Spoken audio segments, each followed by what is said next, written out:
Dribbling, the maneuvering of a ball by a player while moving in a given direction. It's quite a simple concept, but over the course of 75 years, we've seen what we thought were limits be broken again and again. There was a time when your ability to dribble meant everything. I'm sure many of you remember when you were a kid, having crazy fast handles was the coolest thing ever. Crossing someone over was the best feeling in the world, and breaking someone's ankles was the ultimate form of humiliation. But all this magic seems to be a dying art. The game is constantly evolving, which means as new capabilities are found, old ones fade away. Dribbling is not the same anymore. The highlights we see now are almost always push-offs, everyone's carrying the ball, and ankle breakers aren't as hyped up as they used to be. There's a pretty obvious reason for why it's like this, but the concept of dribbling has gone through quite a history of evolution. The way players dribble now versus 50 years ago was different in every way imaginable. The first man who really took it to the next level was Pete Maravich. See, back in the 70s, players used to dribble like this. This looks like a kid who just picked up a basketball for the first time. But at the same time, Pete Maravich was doing this. He might just be the most ahead of his time player the NBA has ever seen. Back then, this was beyond revolutionary. Not just because those moves are still incredible in today's age, but because he did it while being forced to always have his hand on top of the ball.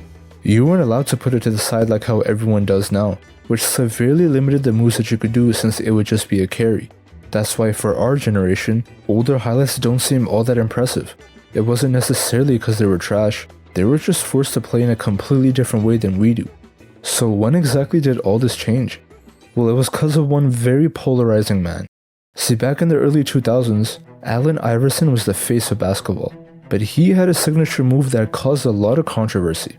That right there, that's the move. To us, that is the most basic version of a crossover that every kid learns. But back then, many people called that a carry. Iverson, see how he does that? I mean, that's as close to a carry. Look at that. Down the lane, put it off. Hendrickson, see if you think this is close to a carry. I mean, look at that. You can't make that move and not carry the ball, right? He never really put his hand under the ball, but he was seemingly stopping his dribble mid-air and coming back down. For one, it was very difficult for the refs to call if it was a carry or not, but since he was the biggest star in the sport, he got away with it. And so now, a whole new door of possibilities was opened. This move was so influential that it created a whole new genre of basketball, street ball. And I'm not talking about going to a random park and playing pickup there. Street ball wasn't about that. It was about creating a show for the people. That's why you sometimes see players doing those random illegal moves, which was influenced by Iverson. The core idea of street ball was pure entertainment. Humiliate your opponent, get the crowd going, get that SportsCenter highlight. Whether it was a carry or double dribble didn't matter. And that's why it became so popular. The N1 mixtape tour went from local parks to selling out NBA level arenas around the world. Even now you can tell when NBA players are doing street ball moves, but it seems like this style is slowly disappearing. Why is that? Well, cause it's not real basketball. Yes, the ankle breakers and crossovers were entertaining, but that's all it was. They didn't care about winning the game or playing defense, and as the NBA continued to evolve in skill, those moves we once thought were amazing became repetitive. Even when you watch the people who are still doing it, like the Professor, who's probably the most well-known street baller out there, he blew up because of how insane his dribbling and handles were. But he does the exact same moves every single time, and eventually that does get boring to watch. Basketball needed something new to catch on, and that's when Steph Curry happened. Three-pointers are everything. Now the game completely revolves around shooting. And so we've started to see less ankle breakers and crossovers, cause those end up in 2 points, not 3. No one wants to be Iverson anymore. Everyone wants to be Steph Curry. There is one man who's been keeping this dying art alive though. The ability to dribble past anyone at will, handle so deadly that he's impossible to guard. And that man is Kyrie Irving. By far the best dribbler ever, and it's not even close to be honest. But he's basically the only player in the NBA who's allowed to dribble as much as he wants.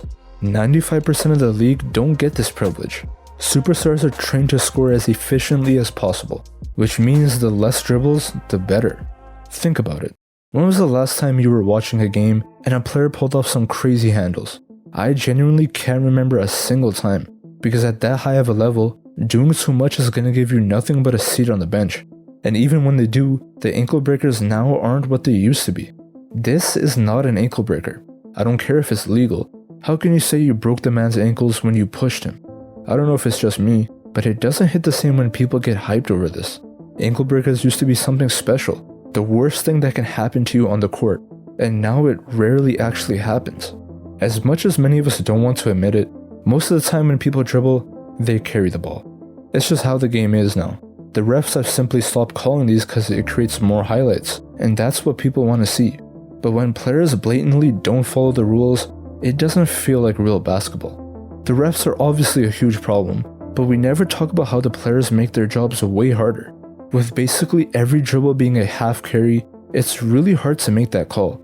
Dribbling used to be a dance, the ability to break down defenses and leave everyone in shock and amazement.